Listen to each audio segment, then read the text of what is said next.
Hey guys, welcome back to Tech and Travel, and also we're talking to you guys, just from a different point of view. But today we're actually here at CES 2025 here in Las Vegas, Nevada. Annual conference happens every year in January, typically the first week in January. I'm here at the West Hall right now, so we're going to go in, and in this particular hall, it's normally the automotive side and also some of the mobility space. So we're going to look into some of the automotive side, which will go probably directly into my keyless entry channel, so check them out here.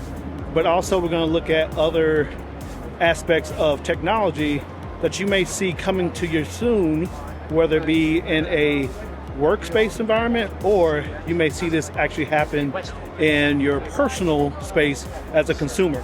So let's go in and check out CES 2025.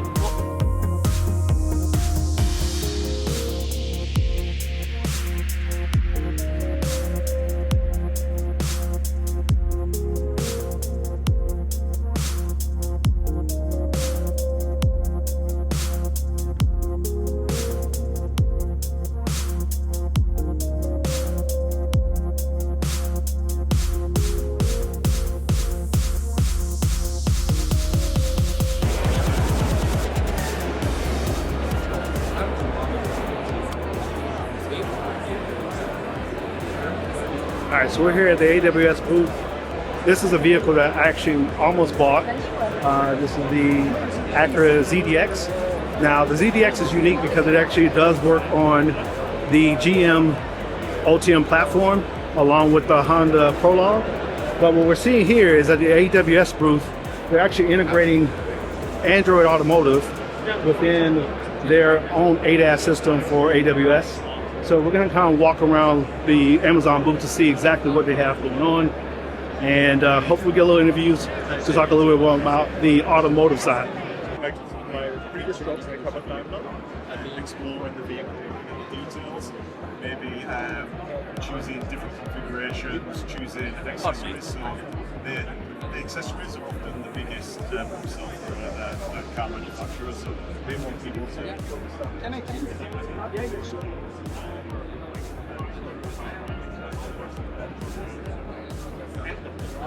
Literally, it's very we have battery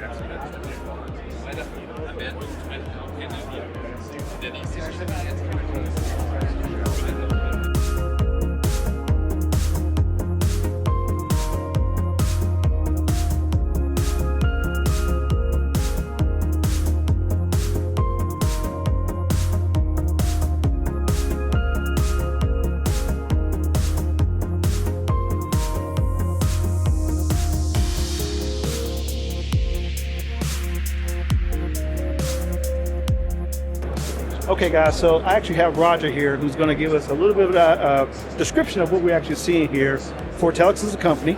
And Roger, if you will, just 60 seconds, what would you say? 60 seconds? Yeah. It's all about the autonomous vehicles. A lot of going on here today at CES about vehicles, about AI. The idea really is, how do we make them more safe? How do we test them in many different environments, in many different scenarios, so we know when it hits the road, it's not going to hit anything. So you've got real-world driving, cars driving millions of miles. And you've got the synthetic, the virtual world, and what we're showing here is an idea of how you bring the real world and the synthetic world together to create new data, new scenarios, then you can test the systems. So that way, you might want to test the car driving down the road. You don't want to test the real world when our grandmother crosses the road in front of it. Sure. So we'll take the drive from going down the road, we'll synthetically add an old person crossing, and the vehicle can then test the system in that way without actually doing it in the real world. I'll take that times a million, put it at night, put it at dawn, put it in the rain or in the snow. All of that can be done in a virtual world, simulating it, bring it all together. And something else that was announced yesterday was our partnership with NVIDIA, because they've got these really powerful GPUs, and they can make hyper-realistic scenarios.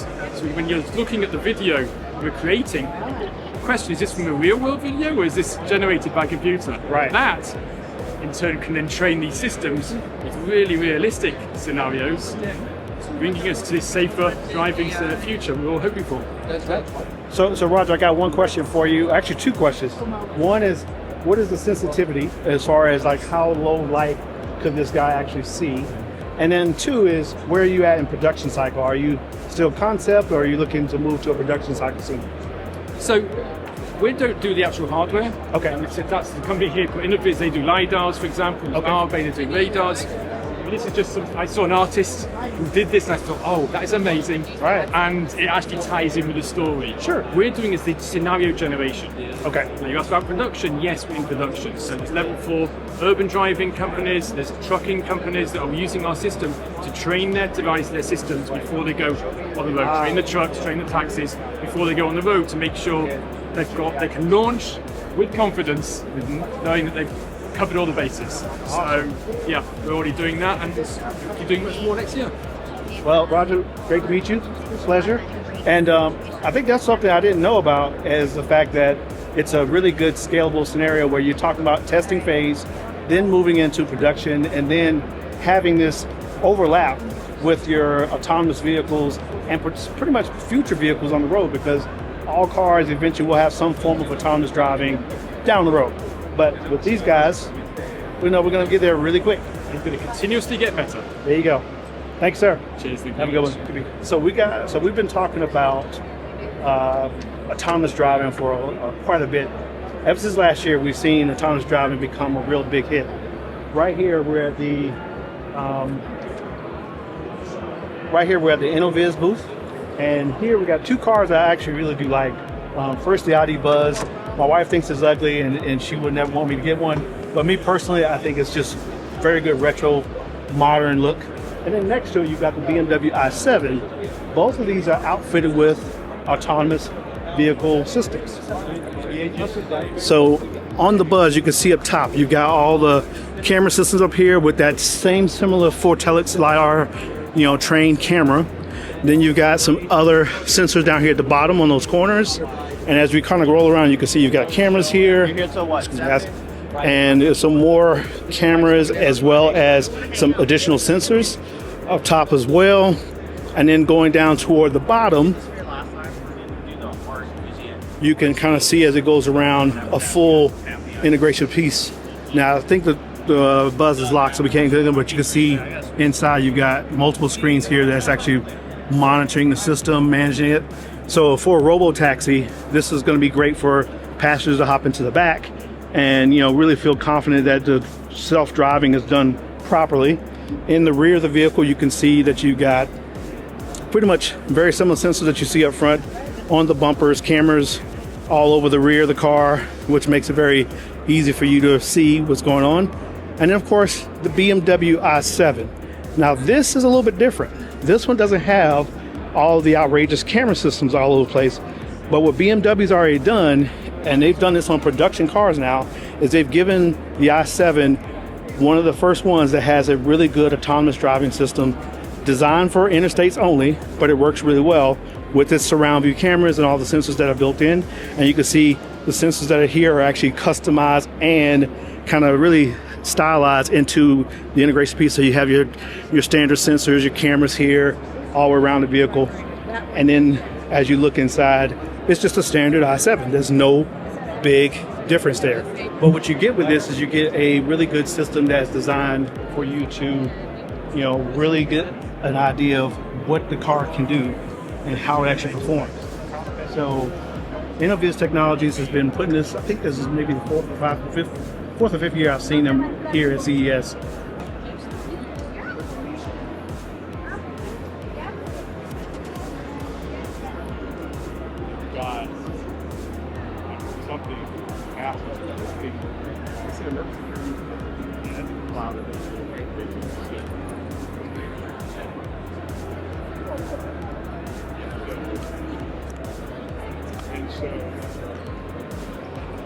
All right, so here at the Waymo booth, we're actually looking at some autonomous driving cars. You've got the Hyundai Ioniq 5 here. Around the side, we actually have like a little bit of a autonomous driving bus. So it seems like right now the theme for automotive this year is the autonomous driving vehicles. So these vehicles are going to be ones that you're going to see that are going to do a little bit of everything.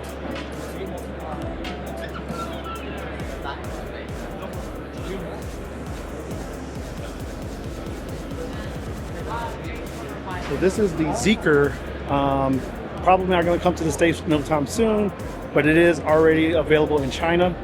But this particular unit does have a ton of automated camera systems, because this is a true automotive minibus, as you would call it. Probably seats up to about 5 people total.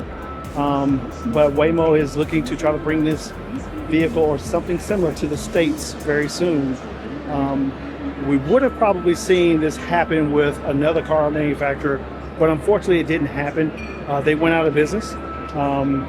And this is just a very unique overall look at something that can give you, a good electric range as well as safety features for days. Just look at all the sensors on this guy.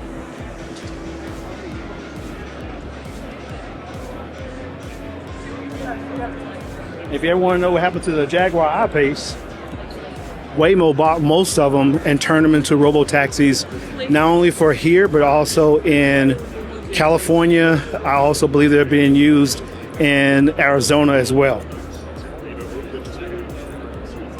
What is that? So, for example, the other sensor points are a little bit for the design features in the car.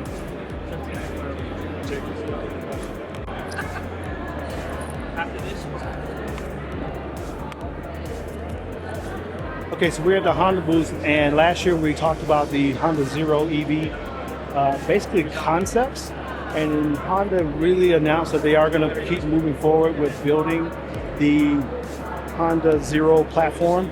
So right here we actually have the Saloon, which was an early prototype last year. This year they actually have the SUV that everyone's kind of crowded around. So there's the Saloon there, nice 4-door. It was a single door opening last year. Looks like they may have split it to where it's 2 gull wing doors. I'm not sure if that's going to be, of course, coming to the full build out. But look at the wheels. The wheels actually composite between carbon fiber and alloys. However, the SUV over here now has true aluminum alloy wheels.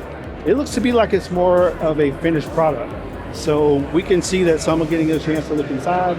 I'm going to see if I can get on some kind of list. And then, of course, you can see the front end and the design. It's actually a very unique looking vehicle. I think I like it as far as the way it slopes, design, very futuristic. Probably has a really good overall, drag coefficient because of the way it's designed on that side.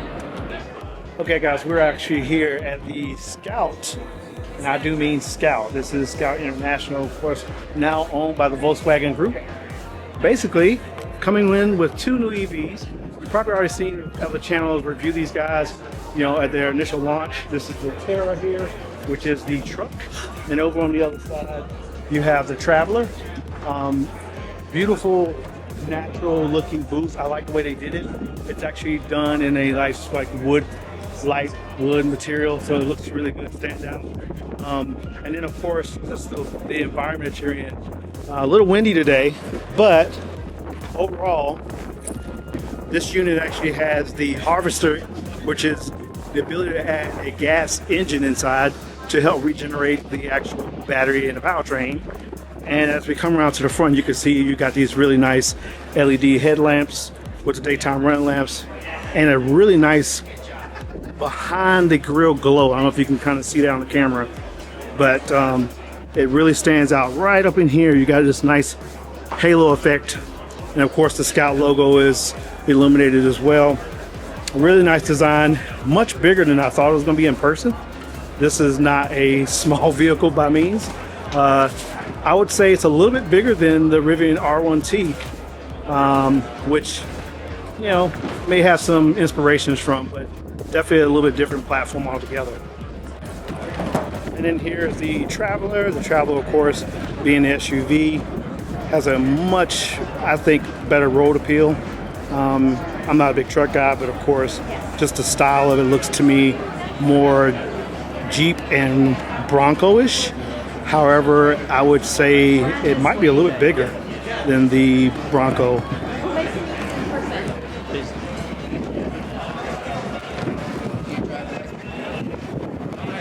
Once again, it also has a harvester as well. You can see they've actually got a few people being able to sit in. I was able to kind of get a glance inside of the other units.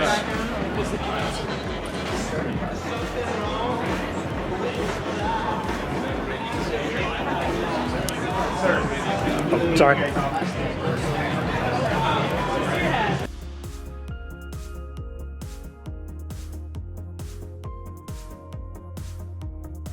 All right, so we know that Foxconn has been looking at building new EVs in the North America market, and this might be one that you might see coming soon. This is a very nice, small, subcompact crossover. I wouldn't call it SUV, but definitely a crossover. Really nice design. You can't hardly see all the lines here because they've got a nice little wrap on it to kind of disguise some of the features, but looks like it's really cool. So let's kind of peek in a little bit more. Can I open it? Okay. So as we look inside, you can see there's an easy opening seat there, which is really nice. Really nice leather trim.